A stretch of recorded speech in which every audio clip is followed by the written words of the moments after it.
Everyone, চলে এলাম আরও একটা নতুন ব্লগ নিয়ে। সকালবেলা ঘুম থেকে উঠেই ঘরের বাসি কাজ সেরে কাপড় জামা কেচে চলে এলাম ছাদে।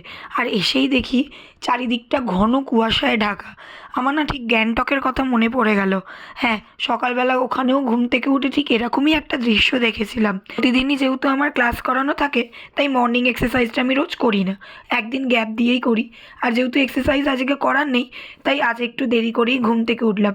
দেরি মানে কি, ওই 5টা, কারণ ওই দিকে তো আবার স্কুল যাওয়ার আছে। দেখো, তোমাদের সাথে কথা বলতে বলতে আমার গাছগুলোতেও জল দেওয়া হয়ে গেল।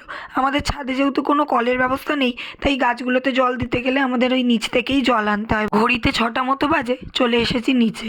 ছটপট চাটা বানিয়ে নিই, এগুলো কমপ্লিট হলে আবার টিফিন আর লাঞ্চ হবে। এগুলো অবশ্য আমার ডিপার্টমেন্ট নয়, এটা শাশুড়ি মাই করেন। তবে মায়ের এই কদিন শরীরটা ভালো নেই বলে বাপিই করছে রান্নাটা, আজকে বাপিই করবে। তো আমাদের না সবাই সকাল সকালই উঠে পড়ে ঘুম থেকে। তো দেখো, এদিকে আমার গরম জলটাও বানানো হয়ে গেছে, আর এদিকে আমি মা বাপির জন্য লিকার চা আর আমার জন্য দুধ চাটাও বানিয়ে নিচ্ছি। তো প্রায় আমার শেষের দিকেই, তাও এবার আমি ঝটপট রেডি হয়ে যাব। আর আমার চাও বানানো হয়ে গেছে। চলো, এদিকে দেখো, আজকের টেম্পারেচার হচ্ছে 16, আর আমাদের বাড়িতে এখনও ফ্যান চলছে। এই ফ্যান চালানো নিয়ে আমাদের মধ্যে প্রায় ঝগড়া হয়।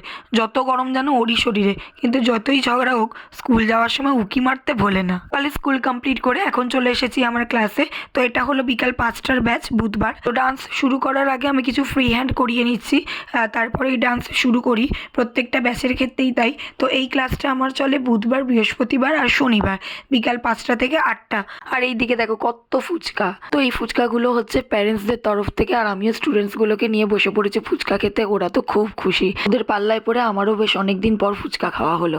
আর দেখো, বাড়িতে এসে এই বর্মশাইয়ের থেকে একটা গিফটও পেয়ে গেলাম। অ্যানিভার্সারির দিনও ও আমাকে একটা জিন্সের জ্যাকেট গিফট করেছিল। তো সেটা হচ্ছে হালকা কালার। তো আমি ওকে বলেছিলাম যদি ডিপ কালার পাও নেবে। তো আমি নিজেই ভুলে গিয়েছিলাম, তো ও ঠিক মনে রেখেছে।